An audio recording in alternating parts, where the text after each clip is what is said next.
मित्रांनो, एक अशी महिला क्रिकेटर जिचा जन्म होताच एका अनाथ आश्रममध्ये सोडण्यात आलं. तिचा जन्म तर आपल्या पुण्यात झाला होता, परंतु ती पुढे जाऊन ऑस्ट्रेलिया टीमची कॅप्टन बनली होती आणि त्यानंतर ती जगातील नंबर 1 ऑलराऊंडर बनली होती. 1979 मध्ये आपल्या पुणे शहरात एका मुलीचा जन्म होतो. तिच्या आईवडिलांनी मात्र तिला एका अनाथ आश्रममध्ये सोडून देतात. काही वर्षांनी एक अमेरिकन जोडपं तिला दत्तक घेऊन अमेरिकेला निघून जातं. काही वर्षांनी ते अमेरिकेतून ऑस्ट्रेलियाला शिफ्ट होतात. त्याच दरम्यान हे जोडपं तिला घरात क्रिकेटचे धडे द्यायला सुरुवात करतात.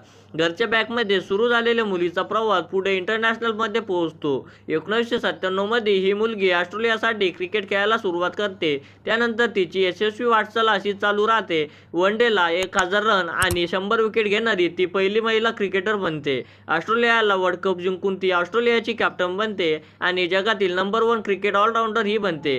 अशा या महिला क्रिकेटरचं नाव आहे लिझा थळीकर. अशाच इंटरेस्टिंग गोष्टीसाठी सबस्क्राईब करा.